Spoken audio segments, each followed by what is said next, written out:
માંગ છે આ અમારી લોકોની એટલી જ માંગ છે કે અમે રિક્ષા ડ્રાઈવરી અમે કેટલી વાર આપઘાત કરતા જોયા. અમે ખાલી એટલું જ સરકારને કહેવા માંગી કે અહીંયા આગળ ડ્રીલ ઓલી લોખંડની જારીઓ ગ્રીલ ફિટ કરવામાં આવે. આજે આરસીસી રોડ જે દિવાલો બનાવવામાં આવી છે તો એની ઉપર તમારું શું કહેવાનું થાય છે? આના ઉપર એક અમને ઓલી નાખાવી દો તો વધારે સારું. કોઈ આવું બનાવ બને તો એના કરતા બનાવ ન બને એના માટે સારું. અત્યારે આપઘાતના સુરેન્દ્રનગરમાં બનાવ બહુ બની રહ્યા છે તો તમે ધારાસભ્યને, સાંસદ સભ્યને અને કલેક્ટર સાહેબને, કમિશનર સાહેબને તમે શું કહેવા માંગો છો? અમે એક જ વસ્તુ કહેવા માંગી છે કે 1 કિલોમીટરની રેન્જની અંદર જારી નાખાઈ દે, બરોબર, કે અહીંયા ફૂલ આપઘાત થાય, બરોબર.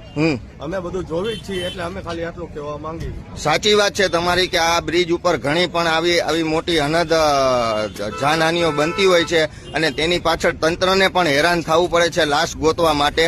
તો એ એક સારી વાત છે. તો જો સુરેન્દ્રનગર મહાનગરપાલિકા અત્યારે જાહેર થઈ છે અને મહાનગરપાલિકામાં કમિશનર સાહેબ, કલેક્ટર સાહેબ શ્રી અને ધારાસભ્ય સાહેબ આ બ્રિજનું નિર્માણ કરતા પહેલા જો એક આ ગંભીરતાથી આ લેવામાં આવે તો એક સારી વાત છે. તો આના હિસાબે જે આ સુસાઇડના પ્રશ્નો બની રહ્યા છે તે અટકે એવી જન સ્વરાજ ગ્રુપની પણ માંગ છે. જય હિન્દ.